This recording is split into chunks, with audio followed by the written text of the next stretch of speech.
Assalamualaikum warahmatullahi wabarakatuh. Apa kabar untuk anak ustazah pada hari ini? Tetap semangat di pembelajaran jarak jauh kita, di pembelajaran dalam jaringan atau daring. Baiklah, hari ini kita akan belajar tentang sholat sunnah. Sholat sunnah yang akan kita pelajari di bab ini ada 3, tahiyatul masjid, qiyamul lail, dan sholat duha. Khusus untuk hari ini kita belajar tentang tahiyatul masjid.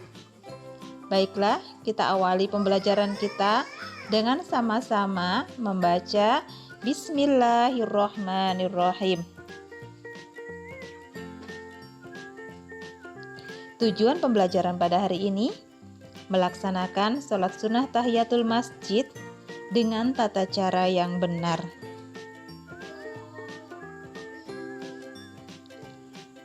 Hadis Abu Daud dan hadis An-Nasa'i, Ibnu Majah.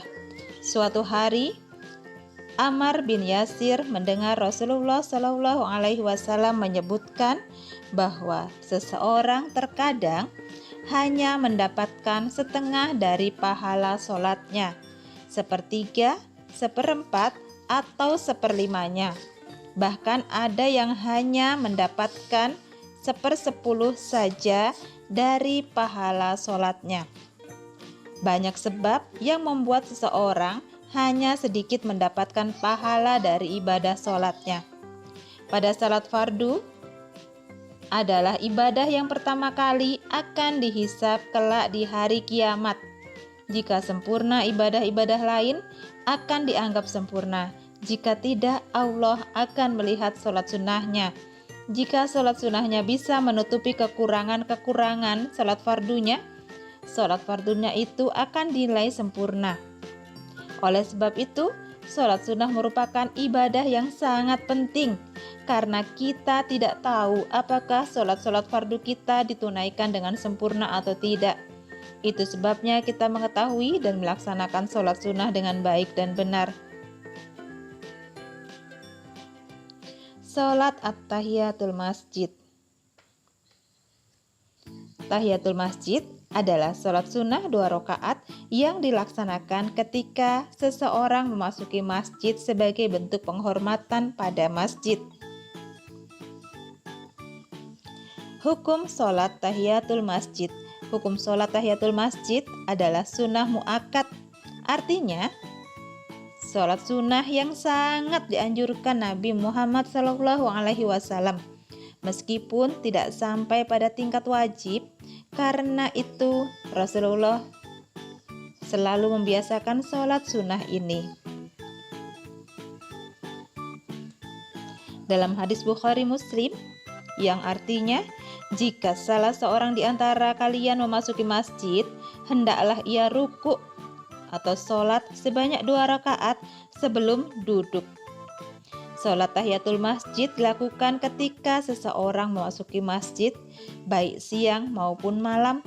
Sholat ini dilakukan sebelum duduk, kecuali ketika seseorang memasuki masjid itu hampir atau sedang iqamah atau sholat berjamaah sudah dimulai.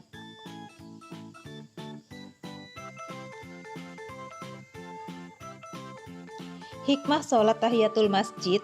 Sholat tahiyatul masjid merupakan bentuk penghormatan terhadap masjid sebagai Baitullah. Dengan sholat itu seolah-olah kita mengucapkan salam kepada Allah.